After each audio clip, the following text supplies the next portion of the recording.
I don't even know how to start this without sounding like I'm overreacting. But whatever. I just need to get this out somewhere, and I feel like people on here will actually get how messed up this is. I've always had a weird vibe with my mom, but that day was next level. This all started a few years ago when I was 18 and still living at home. I grew up knowing my mom was not the warmest person. I mean, she had her good days, like sometimes she'd bring home my favorite snacks or whatever, but mostly she just acted annoyed by my existence. My dad was always more of a background character. He'd just sit at the table reading his phone, barely looking up unless my mom started yelling about something, and then he'd just sigh or mutter something about responsibility. We weren't one of those families that did movie nights or talked about feelings. My parents acted like I was this permanent inconvenience. But whatever. I just tried to keep my head down and not piss them off. Anyway, I had just gotten back from school and I already knew the exam didn't go well. I didn't even want to look at the grade, to be honest. I was standing in the kitchen, phone in one hand, exam paper in the other, just trying to figure out how to tell them I'd bombed it. My mom was already in a mood. I could tell by the way she kept wiping the counters like she was mad at the crumbs. Dad was on his laptop, probably reading news or doom scrolling, pretending not to notice the tension. What gets me is how fast she snatched the paper out of my hand. It was like she'd been waiting for me to mess up. I barely said 2 words when she just grabbed it and started going off. Not even looking at the actual grade, just skipping straight to the part where she called me a disappointment.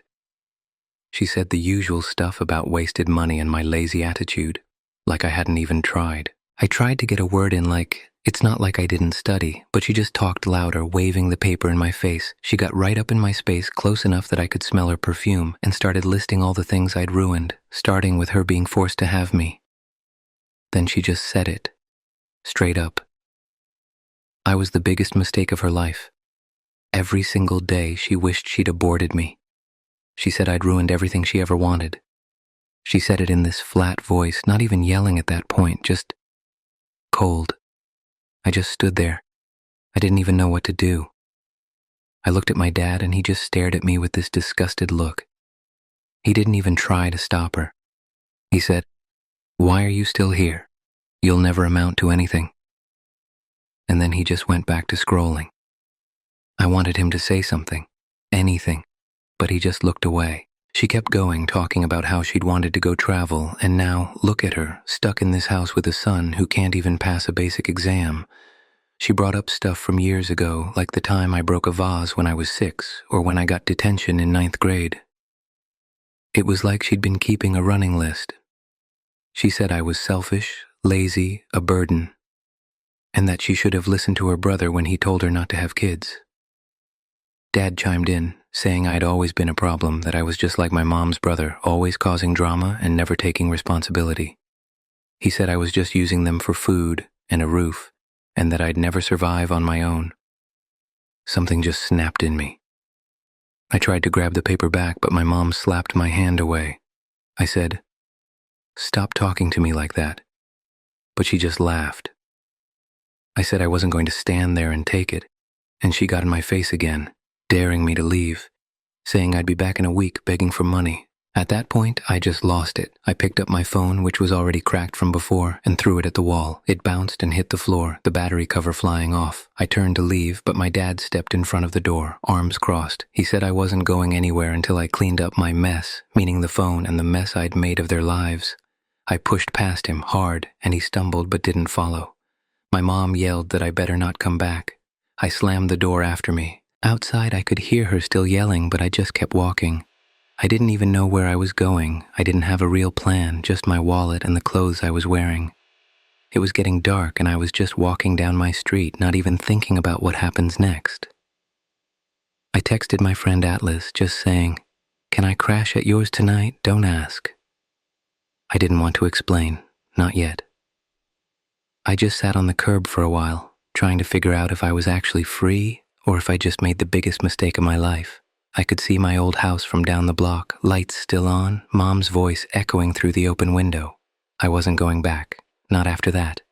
Here's the thing, my mom has always blamed me for her life not turning out the way she wanted. She had all these plans before I was born. but her family pushed her to settle down, have a kid, do the right thing. She never got over that, and she took it out on me every time she felt stuck. My dad just went along with whatever would keep the peace, but deep down he resented me too because I was a reminder that he wasn't living up to his own expectations. It wasn't about me failing a test. It was about them needing someone to blame. I sat there for a while scrolling through my old texts, looking at photos from when things were normal, if they ever were. My hands were still shaking, not out of fear, but out of pure rage. I didn't cry. I just felt this weird sense of relief, like I'd finally broken out of something. I knew I couldn't just go back in the morning and pretend it didn't happen. I wasn't going to let them keep treating me like trash just because I was their kid. So yeah, that's how I left home. No dramatic goodbye, no packing up boxes. Just me, my wallet, and a phone that barely worked anymore. I don't know what was going to happen next, but I wasn't going back.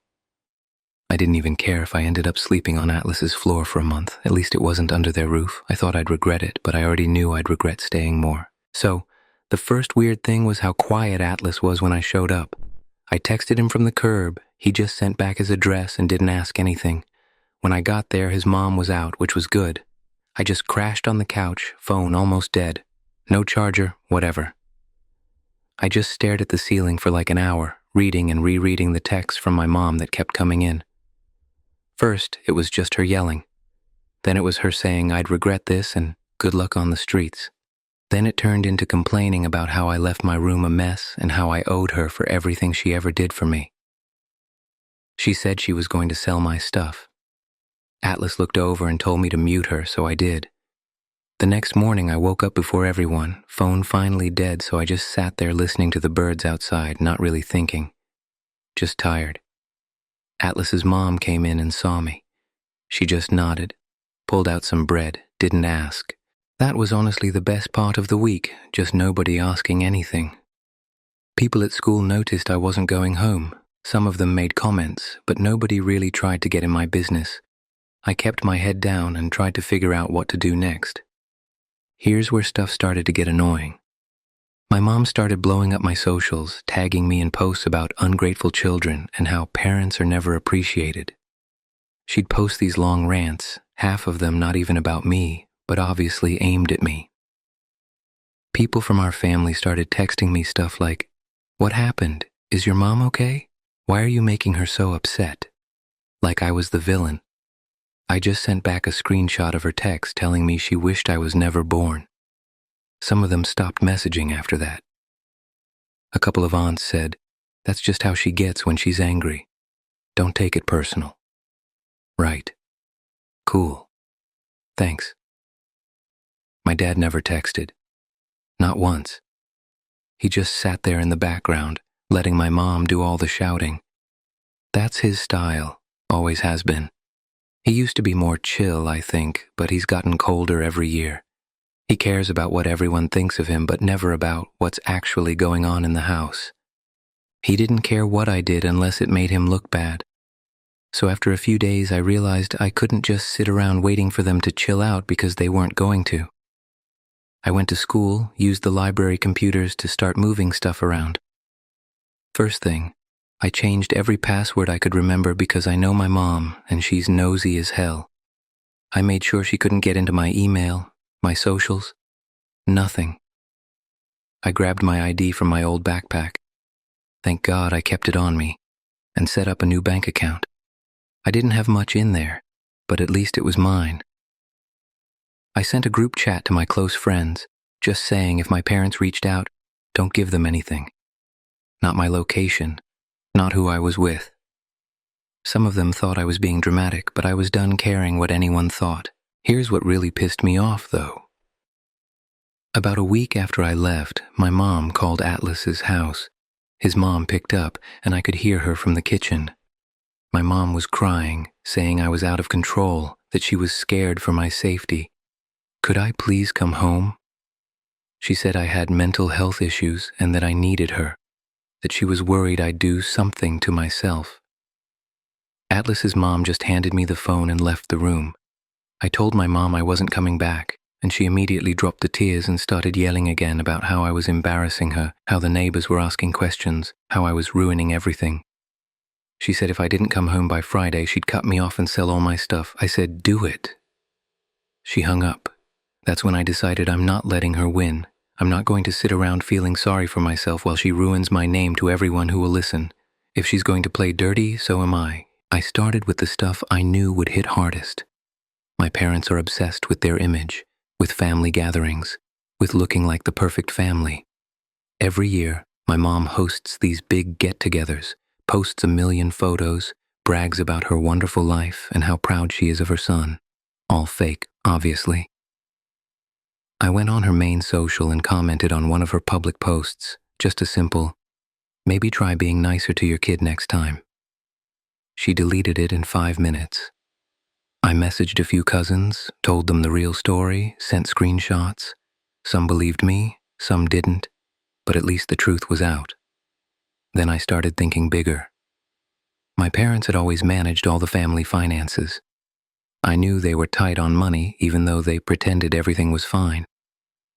My dad once asked me to sign some forms for college stuff, but I never did. I knew they needed me to co-sign on a loan, probably because their credit was trash. So when they started texting me about important paperwork and how it would help the family, I just ignored them. I knew if I signed, they'd rack up debt in my name and leave me to deal with it. No way. They started getting desperate. My mom threatened to call the cops and say I'd stolen from them, but she never did.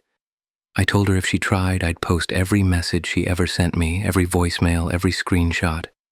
I sent her a photo of my ID and my new address, not Atlas's. I wasn't dumb, just to prove I was fine and not hiding. She didn't reply.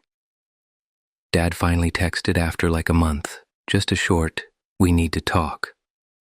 I told him if it was about money, forget it. He said I was being ungrateful, that family sacrifices for each other. I said, "Didn't seem like you sacrificed much, except your self-respect." He blocked me. Here's the part that made me realize they were actually worried. One of my aunts messaged me saying my parents were fighting all the time now. My dad was sleeping in the guest room. My mom was telling everyone I was lost and needed help. My cousin Paisley said my mom tried to get her to talk me into coming home, but Paisley just told her I wasn't interested in fake families. Family group chats got weird. People stopped inviting my parents to stuff. I kept my head down, worked odd jobs, saved every penny. My parents tried to sell my old stuff, but it was just clothes and some random junk. They called about my laptop, said it was family property. I told them to keep it. I'd already wiped everything. What they really wanted was control, not the money, so I made sure they couldn't get to me. I set up mail forwarding, changed all my important info, made sure they didn't have access to anything tied to my name.